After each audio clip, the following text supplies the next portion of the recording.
સુધી મને યાદ રહેશે, વધીને 5 મિનિટ, 10 મિનિટ, 15 મિનિટ, પણ એથી વધારે મને યાદ રહેવાનું નથી. પણ તમે વિચાર કરો કે તમે જયપુરથી બોમ્બે જાઓ અને જયપુરના તમારા એક મિત્ર એમ કીધું કે ભાઈ મુંબઈમાં અમારા એક મિત્ર છે, તમારે એને એક સરસ મજાનું પુસ્તકનું આ સેટ છે એ તમારે પહોંચાડી દેવાનું છે, મારો હબે થ્રુ છે, તમે લઈ જાઓ. એ કે કાંઈ વાંધો નહીં, લઈ જાઓ.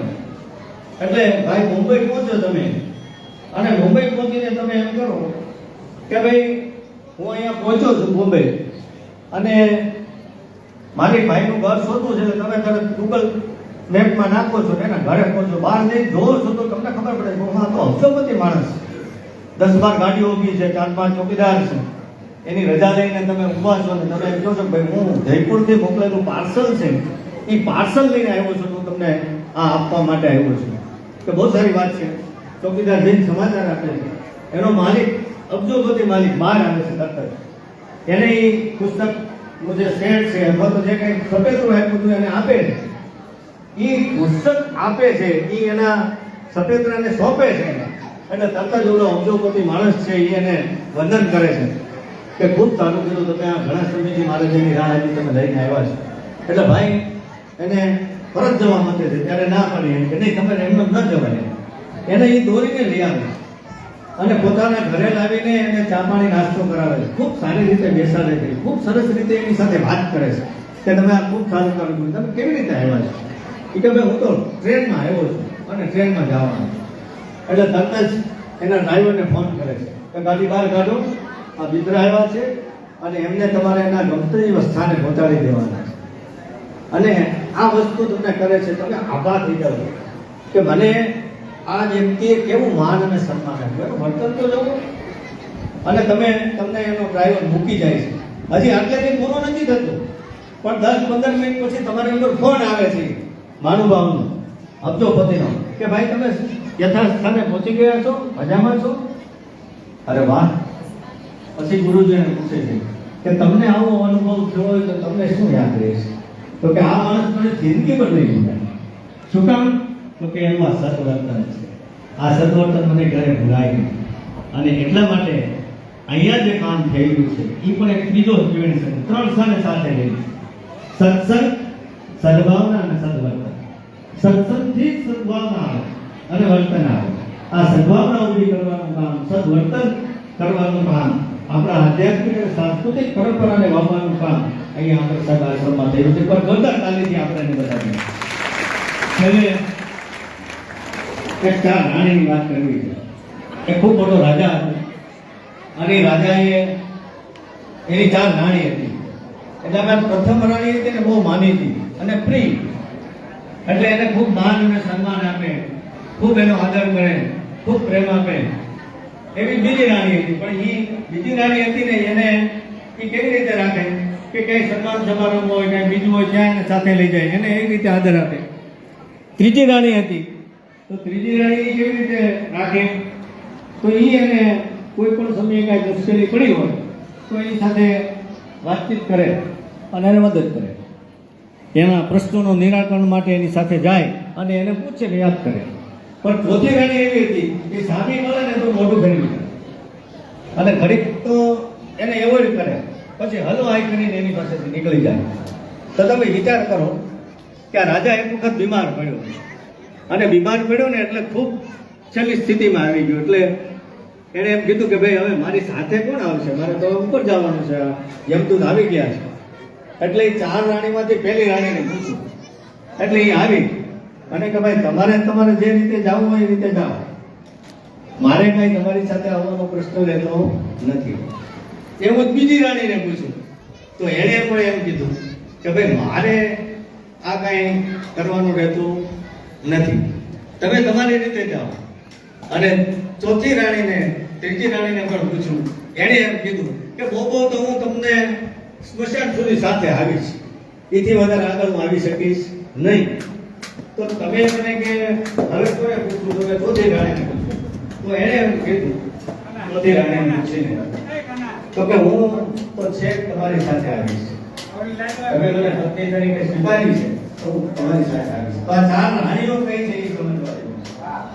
તો પહેલી રાણી હતી ને એ તો આપણું સૌંદર્ય, શરીર, શરીર તો નષ્ટ થઈ જવાનું, માણસ જાય એટલે. એ તો કોઈ હારે જવાનું નથી.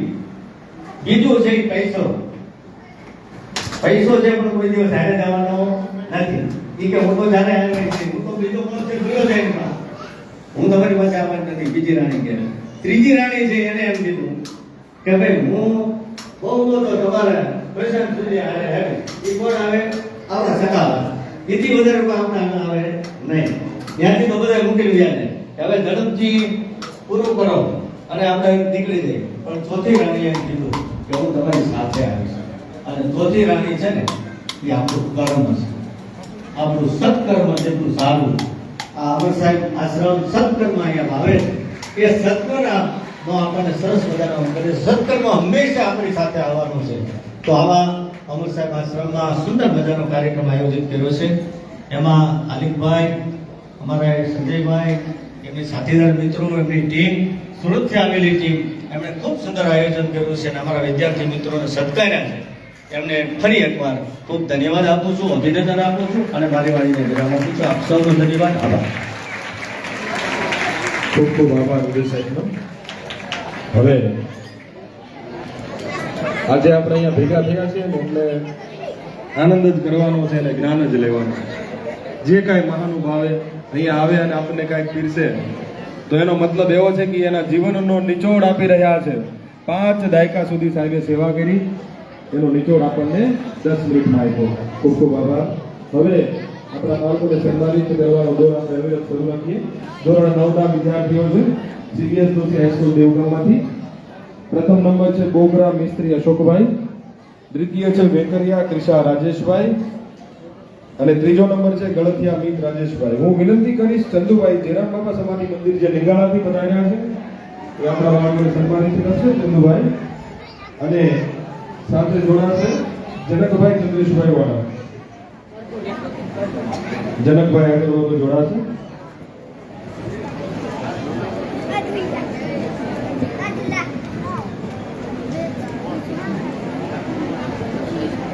ચંદુભાઈ આગળ હોય તો અહીંયા વધારશે. કૌશિકભાઈ મનસુખરામ બાપા સમાધિ મંદિર હરિપુરાથી. કૌશિકભાઈ પધાર્યા હોય તો અહીંયા ઝડપભેર આવશે.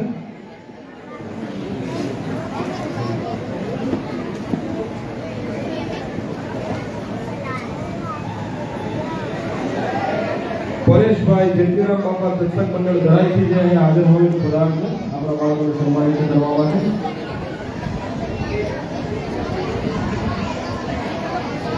સાથે જનકભાઈ પણ જોડાશે.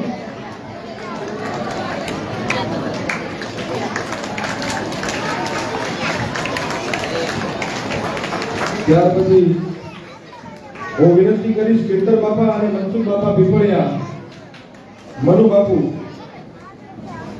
ગિરધર બાપા અને મનુ બાપા પીપળિયાથી જે પધાર્યા છે આપણા બાળકોને સન્માનિત કરવામાં આવશે. ધોરણ 10ના વિદ્યાર્થીઓ એટલે આ ગિરનાર કહેવાય. પ્રથમ નંબર છે ચાવડા જાનકી દિલીપભાઈ, દ્વિતીય છે કથિરિયા જીના પ્રભુભાઈ અને તૃતીય નંબરમાં છે ગુંદવા તન્વી ભાયાભાઈ.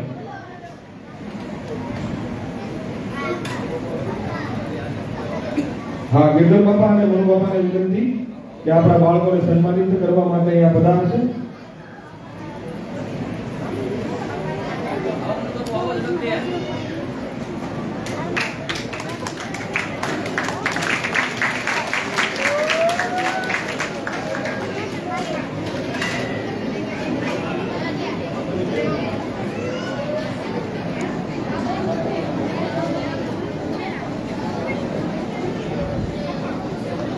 આશ્રમની ટીમને વિનંતી કે બંને મહાનુભાવો દાદાઓનું આપણે સન્માન કરશું. કેસ ઉડાડીને જ્યારે બાળકોને આપણે સન્માનિત કરી દઈએ પછી આપણે એનું પણ સન્માન કરવા જઈ રહ્યા છીએ.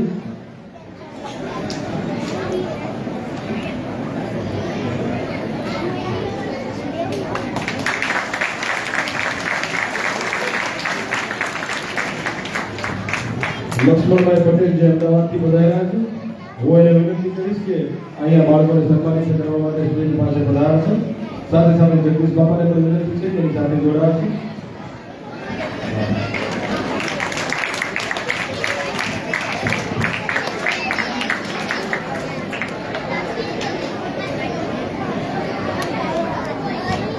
લક્ષ્મણભાઈ પટેલ જે અમદાવાદથી પધાર્યા છે. ધોરણ 11 ના વિદ્યાર્થીઓને સન્માનિત કરવા માટે પધાર્યા છે. ધોરણ 11 માંથી પ્રથમ નંબર છે ડાભી અંકિતાબેન મનુભાઈ, બીજો નંબર છે કોરડિયા જાનવી કારુભાઈ, ને ત્રીજો નંબર છે ડાભી શીતલ હિમલભાઈ, સાથે સાથે બીજી વખત ત્રીજો નંબર છે સોહલિયા દયા જયંતિભાઈ. આ બાળકો ગણતરીના પધાર્યા છે.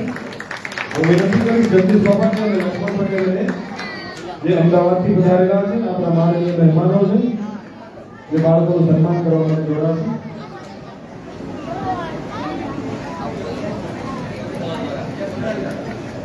પટેલ રેખાકાંતજી અમદાવાદથી પધાર્યા છે. જગદીશ બાપુને હું વિનંતી કરીશ કે આપણા બાળકોને સન્માનિત કરશે.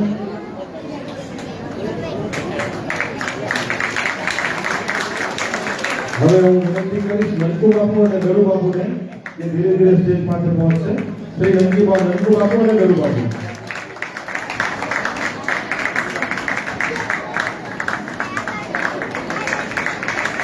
અને ત્યાર પછી આપણી હાઈસ્કૂલના વિદ્યાર્થીઓ ધોરણ 12 એમાં પ્રથમ નંબર છે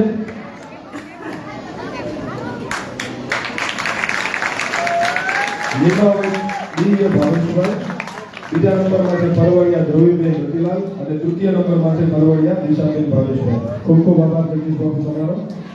હવે આ જે વિદ્યાર્થીઓનું નામ બોલ્યો ધોરણ 12 ની અંદર અહીંયા પધારશે. ગરુ બાપુ અને નંદુ બાપુને વિનંતી કે આપણા બાળકોને સન્માનિત કરશે. રામ લક્ષ્મણની જોડી આપણી પાસે છે.